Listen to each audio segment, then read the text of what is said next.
जय श्री श्याम सभी को। हम करेंगे आज टेम्परेचर का कन्वर्जन सेल्सियस टू केल्विन या केल्विन टू सेल्सियस। पिछले क्लास में हमने मैटर से रिलेटेड जो एमसीक्यू थे वो किए थे, कुछ हमारे पास रह गए थे। आज हम उसको इस वीडियो में कंप्लीट कर देंगे। ठीक है, अब हम बात करते हैं टेम्परेचर के कन्वर्जन की। जब हम टेम्परेचर का कन्वर्जन करते हैं सेल्सियस टू केल्विन या केल्विन टू सेल्सियस, तो हमारे पास एक ही फॉर्मूला आता है, वही आपको ध्यान रखना है। कौन सा? Kelvin is equal to Celsius plus 273.15। ठीक है, यही फॉर्मूला आपको ध्यान रखना है। अगर सेल्सियस देके केल्विन निकलवा ले तो हमारे पास इसका क्या हो जाएगा? C is equal to kelvin minus 273.15। ठीक है, इसी फॉर्मूले से, क्योंकि हमने सब सेल्सियस दे दो केल्विन पूछ ले, तो हमारे पास 273 को इधर ले आओगे, केल्विन में से माइनस कर दोगे। वेयर हमारे पास के है, हमारे पास क्या है? केल्विन है। सी हमारे पास सेल्सियस है। ठीक है, अब बात कर लेते हैं कि हमारे पास क्वेश्चन किस प्रकार से पूछता है।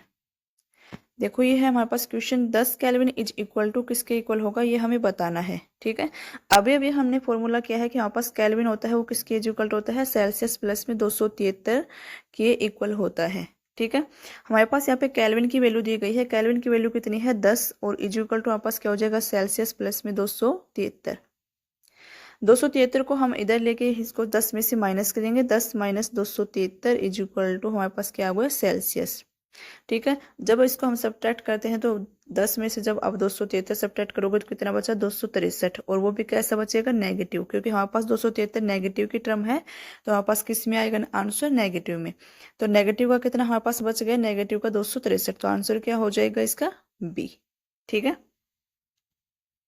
अगर यहाँ से हमारे पास समझ में नहीं आया तो आपको, अगर तो मैं वैसे दिखा देती हूँ, टाइप किया हुआ,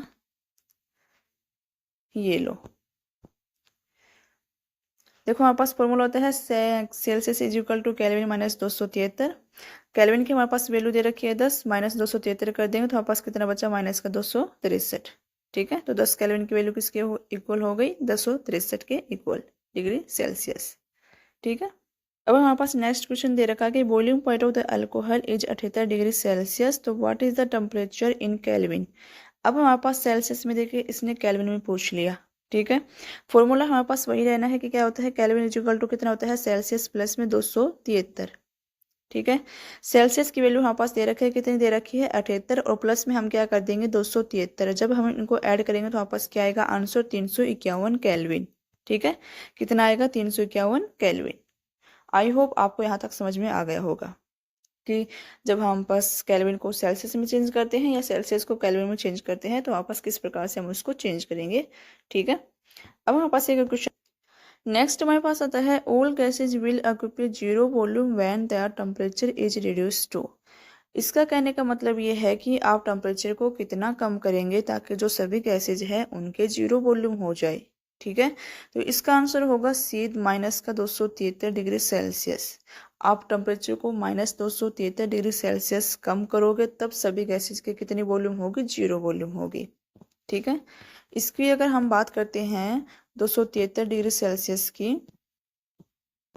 इस टेम्परेचर को एब्सोल्यूट टेम्परेचर भी बोला जाता है और इसको जीरो केल्विन भी बोलते हैं। ठीक है, इसी की वैल्यू हमारे पास क्या होती है? Minus 273 degree Celsius. क्यों आई है? क्योंकि हमें पता है केल्विन का फॉर्मूला हमारे पास क्या होता है? सेल्सियस प्लस में 273। ठीक है, जब आप सेल्सियस की वैल्यू माइनस 273 कर देते हैं, प्लस में 273 तो था हमारे पास, तो हमारे पास एक टर्म से टर्म कैंसिल हो जाती है, तो हमारे पास केल्विन की वैल्यू क्या आती है? जीरो। इसलिए हम जिसको क्या माइनस 273 को क्या बोलते हैं? जीरो केल्विन भी बोलते हैं और साथ ही साथ एब्सोल्यूट टेम्परेचर भी बोलते हैं।